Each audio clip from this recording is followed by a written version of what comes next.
हिंदू अधिवेशन में समान संस्कृति कार्यक्रम तय हुआ और इसमें हमने मंदिर संस्कृति रक्षा अभियान यह अभियान तय किया है, जिसके अंतर्गत विभिन्न शासन द्वारा अधिग्रहित जो मंदिर है उसमें जो भ्रष्टाचार होता है, जो इनरेगुलरिटीज है, जो व्यवस्थाओं में त्रुटियां है, उसके विरुद्ध हिंदुत्वनिष्ठों ने जानकारी निकालने हेतु हमने सूचना का अधिकार का उपयोग करने का निश्चय किया है।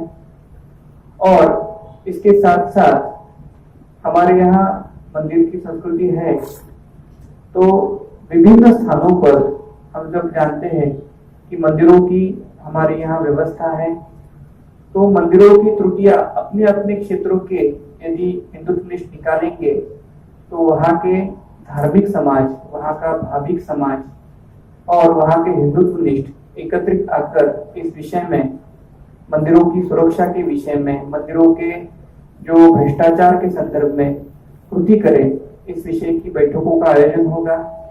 उसी के साथ साथ मंदिरों के ट्रस्टीज और पुजारी, इनके साथ भी हम बैठक करेंगे।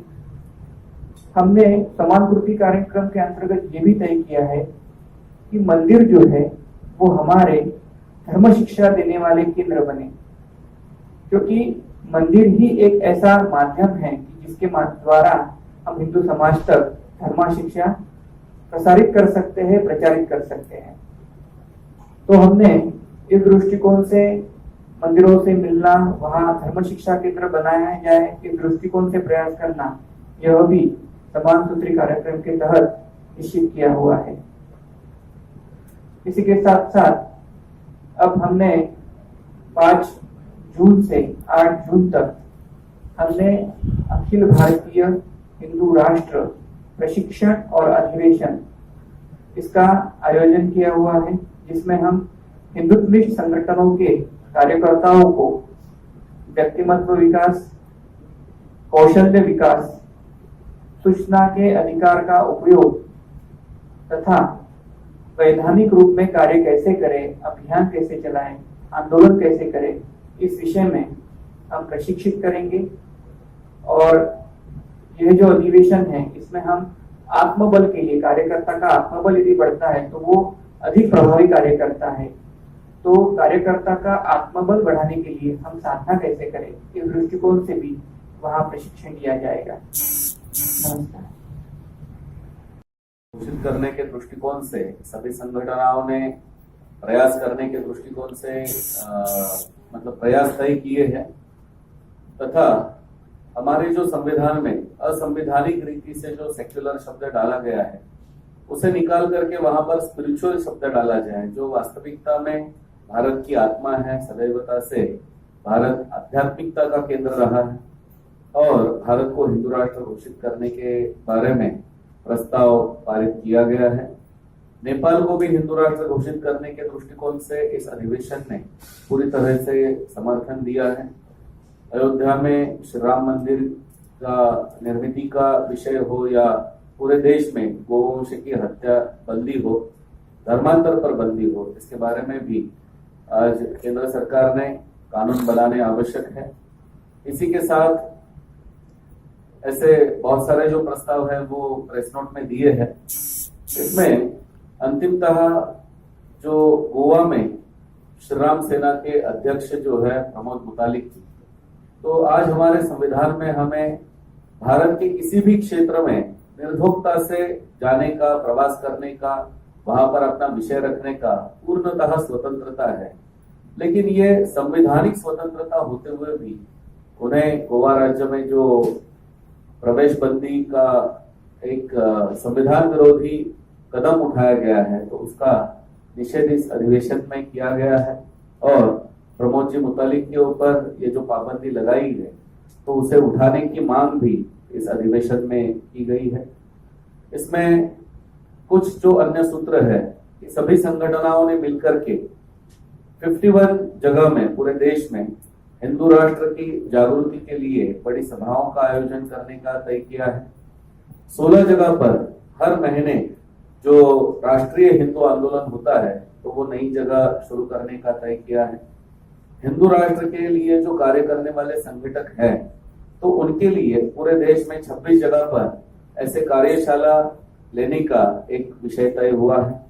38 जगह पर वक्ता प्रवक्ता जो हिंदू राष्ट्र की भूमिका को जनता के सामने रखे तो उनकी प्रशिक्षण कार्यशालाओं का आयोजन हुआ है। वैसे ही 236 जगह पर हिंदू राष्ट्र के दृष्टिकोण से जागृति करने के लिए बैठकों का आयोजन हुआ है। ऐसे ही देश में 27 जगह पर साधना के लिए शिविर, 23 जगह पर सूचना के अधिकार, राइट टू इंफॉर्मेशन की जानकारी के लिए कार्यशाला, 23 जगह पर सोशल मीडिया के शिविर जो आज सोशल मीडिया प्रभावी है तो हिंदुत्ववादी कार्यकर्ताओं को सोशल मीडिया की जानकारी देने के लिए शिविर में प्रयास किया जाएगा तथा 18 जगह पर शौर्य जागरण शिविर लेने का तय हुआ है।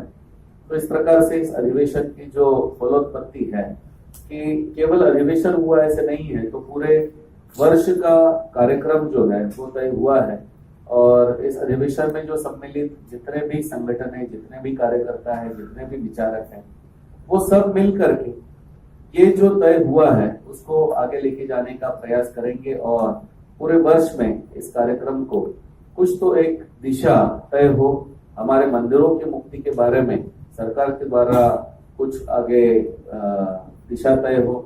इसके लिए इसके ऊपर प्रस्ताव पारित करने का या लोगों के बीच में जन आंदोलन करने का प्रयास रहेगा और इसी के द्वारा ये विषय पूरे वर्ष तक लेके जाने का प्रयास रहेगा। तो मैं आपसे विनती करता हूँ कि यदि आपको इस कार्यक्रम के बारे में जो पूरे वर्ष के लिए तय हुआ है इसके संदर्भ में यदि कोई विनती करता हूँ कि वो मंदिरों के बारे में हिंदू चार्टर की जो मांगे हैं उन्हें सबके सामने रखें। नमस्कार आप सबको। तो हम लोगों ने पिछले साल सितंबर में हम कुछ बुद्धिजीवी जो हिंदू टेम्पल्स को लेकर चिंतित हैं, हम लोग इकट्ठा हुए थे। हमने एक हिंदू अधिकार पत्र सरकार के लिए निकाला था जिसमें हमने 8 मांगे करी थी।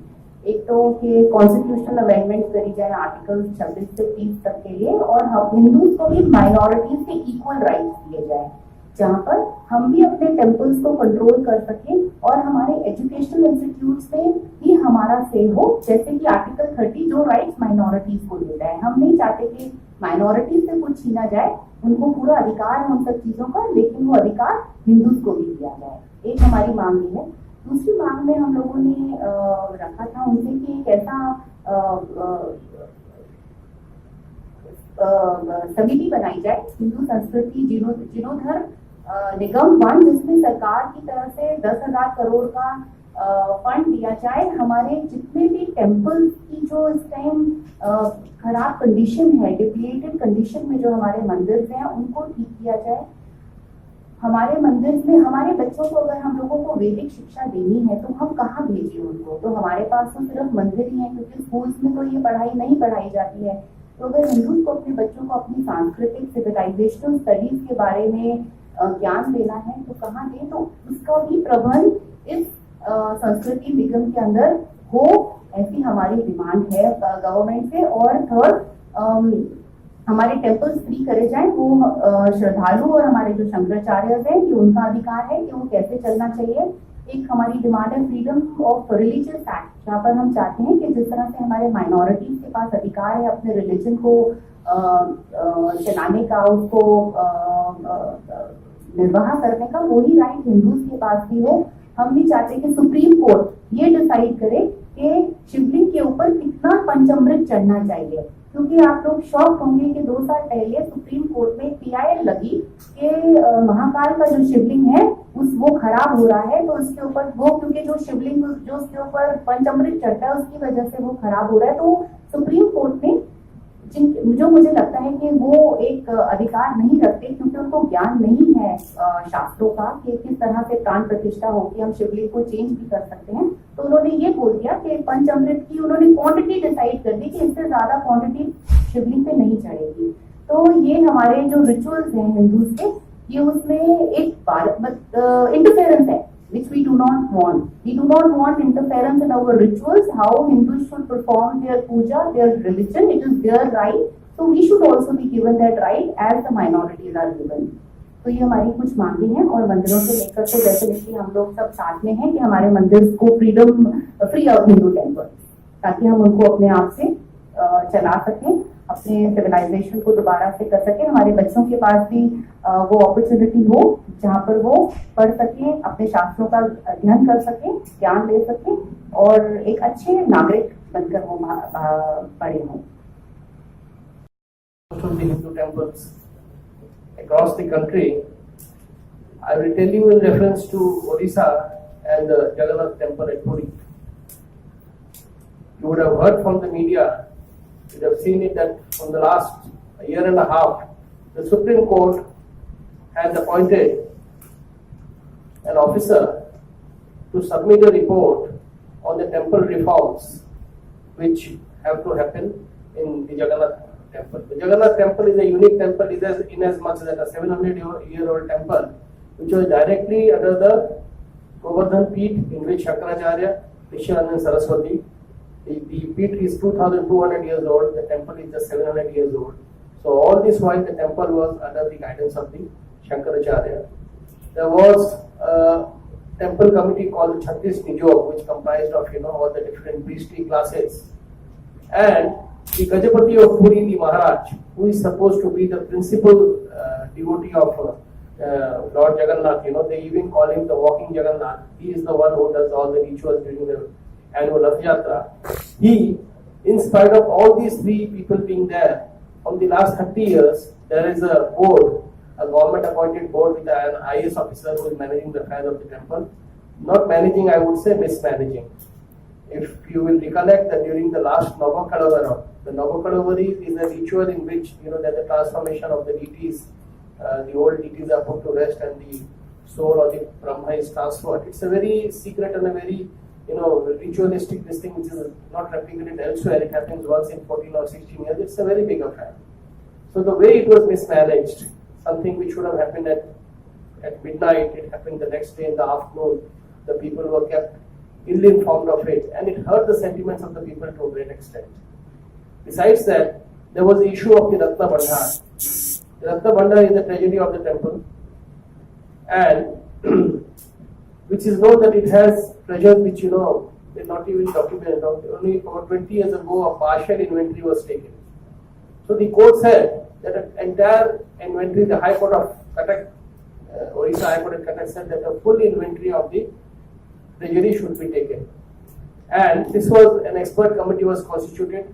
This came out because the ASI gave a report that because the Ratna Bandhar is below the temple and the temple is structurally now not unsafe, they wanted to check on it, to check on the structural stability of the temple, that we want to inspect the Ratna Bandhar. So when this was done, there was a lot of protest from practically everybody. But the court said that this has to be done, and they appointed an expert committee in which there were 2 ASI people, there were 2 government people, there were 2 priestly class people. They were all informed. But it was so surprising that the day the committee went, they said that the keys to the Ratna Bandhar has been lost. We don't have the keys. The inventory could never happen. Only from a small grill window, they took a few photographs, and the ASI was coerced or rather forced to say that it's structurally all right, which they didn't even make a full inspection. So when this key was not found, there was a big hue and cry, and the government constituted a committee, and there was a lot of backlash and a lot of fallout because Jagannath is very closely attached to the people of Odisha. It affected the sentiments of every class of people. Then suddenly a key reappeared. It was lying in some office of some collector. They found a key, which they said that this is a key, by mistake it was kept there. In spite of the second key being found, the Ratna Bandhar has not yet been opened. And the obvious reason is it's not being opened is because there's nothing there.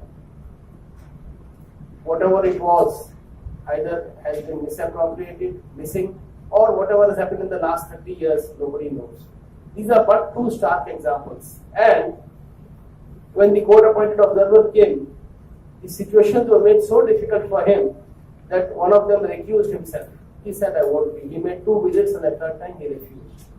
The new observer has given a preliminary report, and we are happy to say that the Supreme Court has said that the government should have no say in running the affairs of a temple, and they're practically haven't given a ruling, but they have given the observation that the temple board, which has been constituted with the IAS officer as a head, it should be disbanded and the temple should be run by the Parichalana committee comprising of, like Dr. Pingle just said, comprising of the people who are supposed to do it, the Sankaracharya, the devotees, representation of the devotees, and the priests, the hereditary priests, I would say.